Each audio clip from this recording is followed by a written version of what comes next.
Iraq economic news and points to ponder Sunday morning, May 25, 25. Listen to the full version on the official dinarreport.com website and become our supporter on Patreon. A government advisor reveals a dangerous paradox in the private banking sector. Time: the 24th of May 2025. Read 3,240 times. Economic. Al-Farad News. The Prime Minister's economic advisor, Mazhar Mohammad Saleh, affirmed that restructuring the banking sector is a fundamental and important step toward enhancing the stability of the financial system and supporting economic development in Iraq. Saleh explained in a press statement that this restructuring aims to better organize cash flow management and improve the efficiency of the state's financial liquidity, which will contribute to alleviating financial pressures on the public treasury. He pointed out that there is a clear division in the banking market, as private banks own more than 78% of capital, but contribute a limited percentage not exceeding 20% of financing and deposit operations. Saleh stressed that the banking restructuring is a comprehensive process that includes modernizing the infrastructure of government banks, enhancing the efficiency of asset and liability management, and developing governance systems in line with international standards. He added that these measures will increase the banking sector's ability to effectively contribute to the gross domestic product, expand the scope of financing and lending for development projects, which supports economic growth and reduces dependence on oil revenues. He emphasized that the current financial and monetary challenges, particularly oil price fluctuations and liquidity pressures, require accelerating the implementation of reforms, including increasing bank capital and modernizing operating mechanisms, to enhance the stability of the banking sector and improve the management of public financial resources. At the beginning of this year, the Iraqi government announced plans to restructure state-owned banks, most notably Rafadain and Rashid banks, with the aim of transforming them into more modern and efficient financial institutions capable of meeting the needs of the growing Iraqi economy. In its session held on January 13, 2025, it also decided to establish a completely new bank based on the latest digital banking technologies, aiming to provide integrated banking services to individuals and companies, both inside and outside Iraq. This new bank has been named Rafadain First Bank, and will start with an initial capital of 500 billion Iraqi dinars, approximately $381.8 million, with the goal of reaching a final capital of 1 trillion Iraqi dinars, approximately $763.7 million. The state's contribution to this capital will be 28%. With the stock market closing at the beginning of the week, the dollar price fell in Baghdad and rose in Erbil. May 24, 2025 economic number of reads: 88 Baghdad, Nina. The dollar prices decreased in Baghdad markets, while they rose in Erbil with the closing of the stock exchange at the beginning of the week. The dollar prices recorded a decrease with the closing of the Al-Kifa and Al-Harithia stock exchanges, recording 141,950 dinars for $100, while this morning it recorded 142,100 dinars for $100. The selling prices in the exchange sector in the local markets in Baghdad witnessed stability, as the selling price reached 143,000 dinars for $100, while the purchase price reached 141,000 dinars for $100.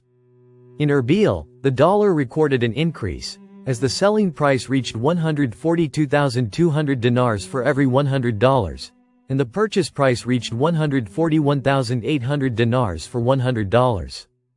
During his meeting with 2 U.S. senators, the foreign minister said, "Iraq is working rapidly to achieve self-sufficiency and energy independence." Saturday, May 24, 2025. Politics number of readings: 115 Baghdad, Nina, Deputy Prime Minister and Minister of Foreign Affairs Fuad Hussein affirmed that Iraq is working at an accelerated pace to achieve self-sufficiency and independence in the field of energy. The Ministry of Foreign Affairs said in a statement, the minister met with 2 members of the U.S. Senate, Independent Senator from Maine Angus Kane and Republican Senator from Oklahoma James Lankford. During the meeting, a number of issues of common interest were discussed. The 2 senators congratulated Iraq on the success of hosting the recent Arab summit in Baghdad, and stressed that they had noticed a significant improvement in the level of stability within the country. The minister stressed that Iraqi-American relations are strategic relations that extend from partnership in the war on terrorism to cooperation in reconstruction and enhancing stability in the region, in addition to other vital areas including the energy and education sectors, noting Iraq's aspiration to expand the horizons of these relations and increase the presence of American companies to benefit from promising investment opportunities and contribute to construction and development efforts. The minister affirmed that Iraq is working at an accelerated pace to achieve self-sufficiency and energy independence by investing in associated gas, enhancing electricity interconnection projects with neighboring countries, and exploring new gas fields. This will make it a gas-producing country, in addition to being a major oil producer. In this context, he called on specialized American companies to invest in this strategic sector. He pointed out that Iraq is preparing to hold its 6th legislative elections in November of this year, which reflects the consolidation of the democratic experience among the population and contributes to achieving stability and reconstruction.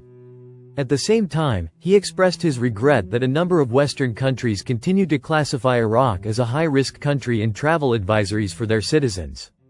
This negatively impacts the entry opportunities for foreign companies and hinders the development of tourism and cultural exchange.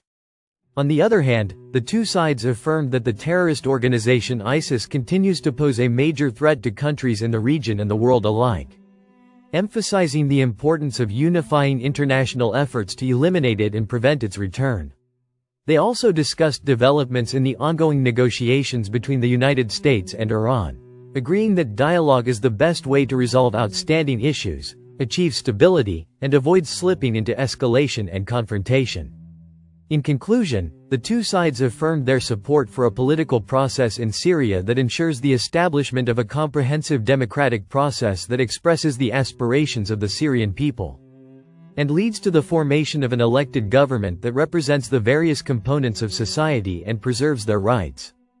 U.S. Secretary of State praises Masroor Barzani and supports a strong and stable Kurdistan. The U.S. State Department commended Kurdistan Regional Prime Minister Masroor Barzani for settling contracts with U.S. companies, affirming Washington's strong support for the Kurdistan region as a cornerstone of the relationship with Iraq. This came during a meeting between Secretary of State Marco Rubio and Barzani on Friday, May 23, in Washington, D.C., where they discussed opportunities to enhance trade and investment between the United States and the Kurdistan region, according to a statement by State Department spokesperson Tammy Bruce issued this morning, May 24. Rubio praised Barzani's steps to expand natural gas production through settling contracts with U.S. companies, considering this step to enable Iraq to move closer to energy independence. The two sides also stressed the importance of protecting the rights of religious and ethnic minorities in Iraq and Syria. This meeting follows the signing of two major contracts in Washington, worth $110 billion, between the Ministry of Natural Resources in the region and the companies Western Zagros and HKN Energy, which were attended by Prime Minister Barzani on May 19. For its part, the Iraqi Oil Ministry announced its rejection of these contracts, to which Barzani commented, "We hope these positions will be reviewed in a way that serves the interests of all Iraqis." The more flexibility Baghdad shows, the clearer our good intentions and shared endeavors will become. Listen to the full version on the official dinarreport.com website and become our supporter on Patreon. Source: dinarrecaps.com